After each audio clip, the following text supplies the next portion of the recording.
오늘은 주님의 말씀을 따라 그물을 내리라 라는 제목으로 말씀을 전하려고 합니다. 오늘 말씀은 시몬 베드로와 세베대의 두 아들인 야고보와 요한을 부르시는 장면입니다.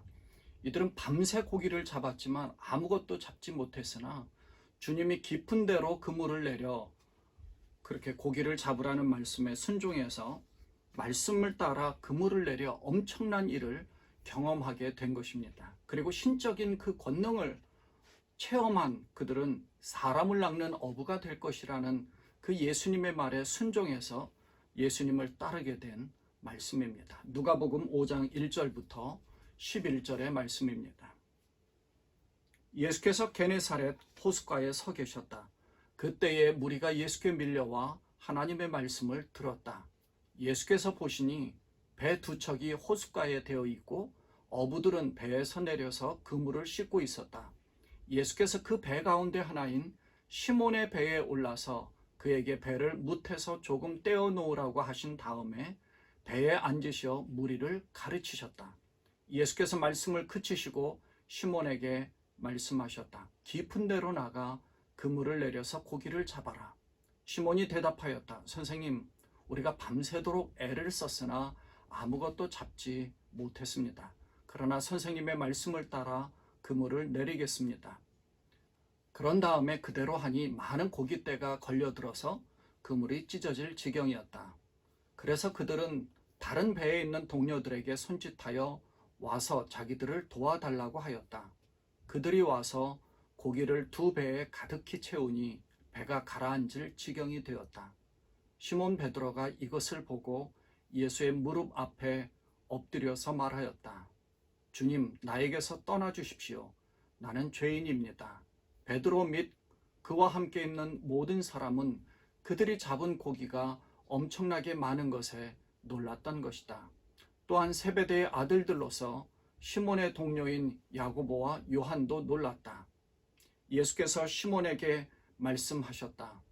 두려워하지 말아라. 이제부터 너는 사람을 낚을 것이다. 그들은 배를 뭇에 댄 뒤에 모든 것을 버려두고 예수를 따라갔다. 아멘. 이 사건은 예수님 공생의 초기의 상황입니다. 40일 금식 후에 광야에서 마귀의 시험을 받으셨던 예수님이 갈릴리의 가버나움에서 말씀을 가르치시고 더러운 귀신을 쫓아내시면서 병자들을 치유하시기 시작하셨습니다.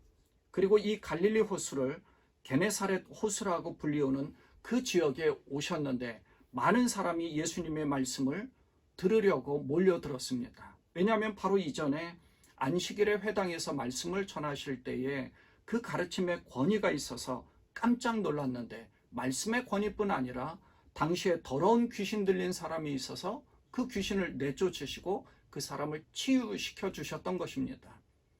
뿐만 아니라 많은 병자들도 고쳐주셨던 까닭에 사람들이 다 예수님께로 몰려들었습니다. 보통 복음서에서는 무리가 몰려들었다라는 그런 기록이 많이 나오는데요. 이 무리라는 말은 예수님의 말씀에 관심이 있는 그 제자들의 그룹이 아니라 예수님의 이적을 보고 그냥 몰려다니는 그런 사람들을 의미하죠. 그래서 호숫가에 있는 배 두 척 중에 한 배에 올라서 뭇에서 육지에서 조금 떼어 놓으신 다음에 무리들에게 이제 말씀을 가르쳐 주셨습니다. 무리들과 함께 계신 것이 아니라 무리들과 구별되어서 제자가 될 사람들과 같은 그 배에 타셔서 말씀을 전하시고 그리고 그들에게 이적을 베푸시고 그 제자를 삼아서 베드로, 야고보, 요한을 제자로 삼으셨던 겁니다. 그러니까 우리들도 참된 은혜를 경험하기 원한다면 무리들과 섞여 있는 것이 아니라 주님의 제자로서 구별된 자리에 있어야 합니다. 바로 이 배가 시몬 베드로의 배입니다. 배 두 척을 가지고 고기잡이를 했던 사람은 바로 이 시몬 베드로와 세베대의 두 아들인 야고보와 요한이었던 것이죠. 한참 말씀을 전하셨던 예수님이 시몬 베드로에게 깊은 데로 나가 그물을 내려서 고기를 잡으라고 말씀하십니다. 그런데 그들은 바로 그곳에서 밤새도록 고기를 잡았던 그 현장입니다. 하지만 밤새도록 고기를 잡으려고 했지만 아무것도 잡지 못하고, 그래서 아침이 돼서야 더 이상 고기가 잡히지 않는다고 생각하고 철수하려고 배를 무태 대고 그물을 씻고 있는, 그물을 이렇게 정리하고 있었던 그런 상황이었습니다. 밤새도록 애를 썼지만 아무것도 잡지 못해 허탈한 마음도 들었을 것이고, 오늘은 안 되는 날이구나, 그냥 재수없는 날이라고 생각했을 수도 있습니다. 그래서 이제 허탈한 마음으로 고기를 잡는 일에 전문가처럼 일했던 자기들에게 예수님이 나타나셔서 말씀을 가르치시다가 그물을 깊은 데로 내려보라고 하시니까 이해가 되지 않죠. 평생을 어부로서 살았던 그들은. 그러나 시몬 베드로는 이렇게 대답합니다. 선생님, 우리가 밤새도록 애를 썼으나 아무것도 잡지 못했습니다. 그러나 선생님의 말씀을 따라 그물을 내리겠습니다. 밤새도록 애를 썼으나 아무것도 잡지 못했다는 그런, 사실 어부로서는 자존심도 상할 만한 그런 말이기도 하겠지만 그런 날도 있으니까 솔직하게 고백한 것이죠. 그러면서 그러나 선생님의 말씀을 따라 그물을 내리겠다라고 하는 겁니다. 그리고 정말 그 말씀대로 그물을 내렸더니 그 그물에 너무나 많은 고깃대가 걸려들어서 그물이 찢어질 지경이었다고 하죠. 그래서 함께 고기 잡았던 다른 동료들, 아마도 세베대의 아들들인 야고보와 요한이었을 겁니다. 그들에게 도와달라고 하여 그물을 들어 올리니 양쪽 두 배에 고기가 가득 차서 배가 가라앉을 정도로 그렇게 가득 엄청났다는 겁니다. 주님의 은혜와 이적은 말씀을 듣고 순종하는 데부터 시작됩니다. 시몬 베드로는 자신의 전문 지식이나 경험, 그리고 그날의 환경에 대해서 전혀 신경 쓰지 않고 예수님이 말씀하시는 것을 그대로 받아 말씀을 의지해서 또 말씀 따라 그물을 내렸다고 한 것입니다. 예수님이 말씀 증거하시고 무리들에게 말씀을 가르치시고 이런 것들을 보는 그 가운데서 이분에게는 뭔가 특별한 것이 있구나라고 생각했을지도 모릅니다. 깊은 데로 그물을 내리라라고 말씀하는데 그 말씀을 따라 밤새도록 고기를 잡으려고 해봤지만 아무것도 잡을 수 없었지만, 그러나 말씀을 의지해서 말씀을 따라서 그물을 내리겠습니다. 말씀에 순종하겠다는 것이죠. 이때 이 시몬은 예수님을 선생님이라고 불렀는데, 이 선생님이라는 말은 존경이라는 표시로서 누가가 예수님을 가리켜서 이 단어를 사용합니다. 오직 누가만 사용했거든요. 시몬 베드로가 이런 기적 같은 일을 경험하고 나서 예수님의 무릎 앞에 엎드려서 이렇게 고백합니다. 주님, 나에게서 떠나주십시오. 나는 죄인입니다. 그러니까 신적인 어떤 존재 앞에서 무릎을 꿇고 그 무릎 앞에 엎드렸다는 것은 신적인 존재 앞에서 행하는 그런 종교적인 행위와 같아서 시몬 베드로는 아마도 예수님에게서 이런 신성을 느꼈다고 고백하는 것일지도 모릅니다. 이사야 선지자가 보좌에 앉으신 하나님을 보고 화로다 나여 망하게 되었다라고 말한 적이 있죠. 새 번역으로는 이렇게 말합니다. 재앙이 나에게 닥치겠구나. 나는 이제 죽게 되었구나. 나는 입술이 부정한 사람인데 입술이 부정한 백성 가운데서 살고 있으면서 왕이신 만군의 주님을 만나 뵙다니. 신적인 권능자 앞에서 이렇게 고백할 수밖에 없습니다. 베드로는 자신의 삶 한복판에 주님이 들어오셔서 말씀을 전하시고 말씀에 순종해서 그 말씀을 따라 행했더니 초자연적인 이적을 경험하게 하셨습니다. 경험하게 되었던 거예요.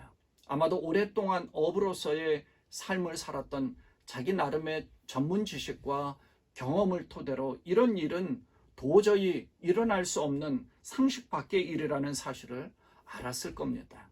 그것도 그 전날 밤부터 밤새도록 그 자리, 그 현장에서 고기를 잡으려고 했으나 아무것도 잡을 수 없었던 그 상황에서 예수님의 깊은 데로 가서 그물을 내리라고 했더니 정말 그런 일이 엄청나게 일어난 것을 보니까 베드로는 이 현상을 어떤 신적인 경험이라고 생각했던 것이죠.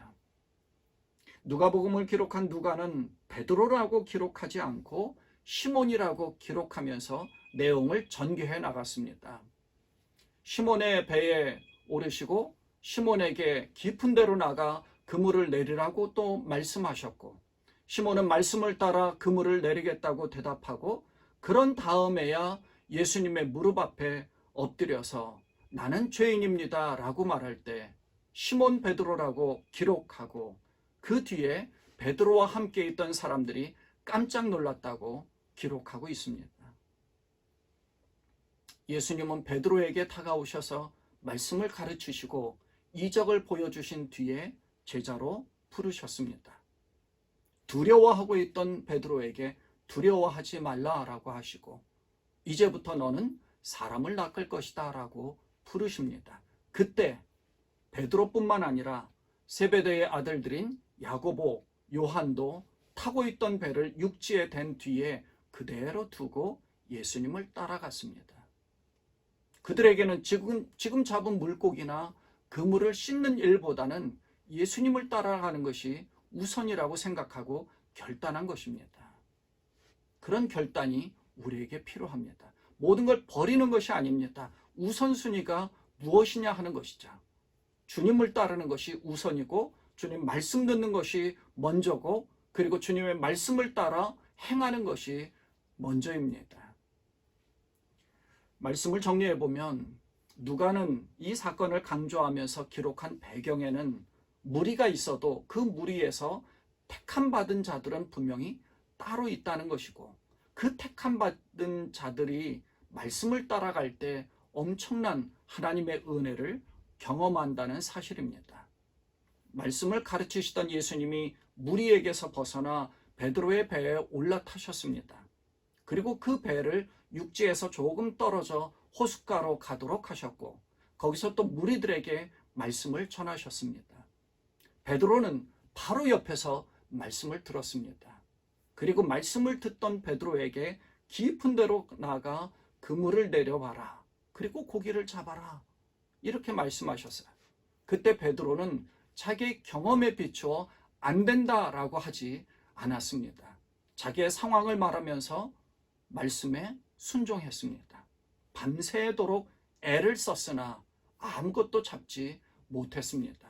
그러나 선생님의 말씀을 따라 그물을 내리겠습니다. 그리고 그대로 하니 엄청난 고깃대가 걸려들었다는 것입니다.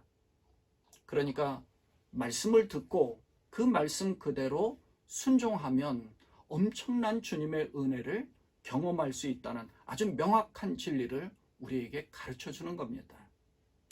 사람들은 기적을 보면 믿을 것이라고 생각합니다. 하지만 예수님 당시에 많은 기적을 보았지만 믿지 않은 사람들이 너무나 많이 있었습니다.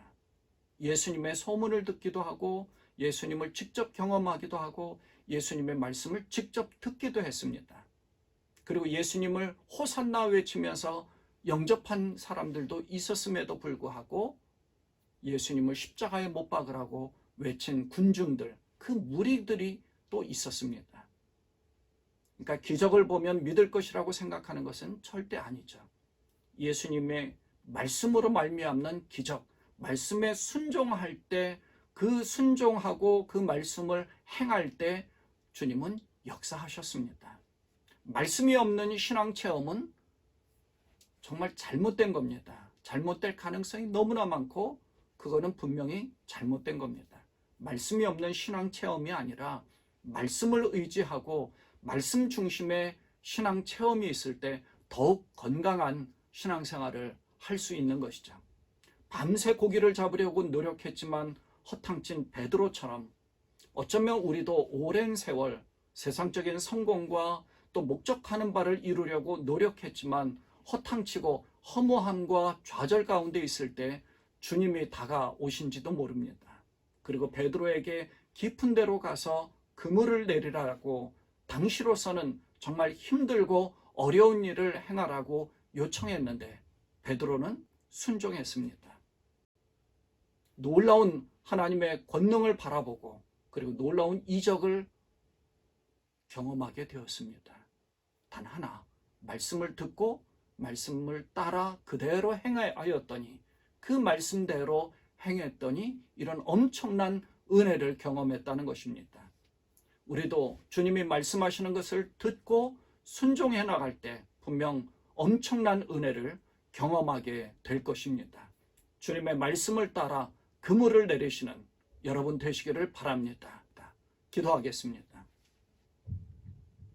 하나님 아버지, 참 감사합니다. 주의 은혜 가운데 말씀을 따라, 주님의 말씀을 듣고 그 말씀을 따라 행하였더니 놀라운 엄청난 이적을 경험하였던 베드로와 같이 하나님, 우리도 주님의 말씀을 듣고 말씀을 따라 행함으로 엄청난 주님의 은혜를 경험하는 저희들이 되게 하여 주옵소서. 우리의 심령 속에, 가정 속에, 사업처 위에, 우리가 하고 있는 모든 일 가운데 그것이 너무나 힘들고 어려운 일들이 있지만 그곳이 바로 깊은 데라고 우리가 생각하고 말씀을 따라 그물을 내릴 수 있는, 말씀을 붙잡을 수 있는 그러한 저희가 되게 하여 주옵소서. 우리 주님 예수님의 이름으로 감사하며 기도드리옵나이다. 아멘.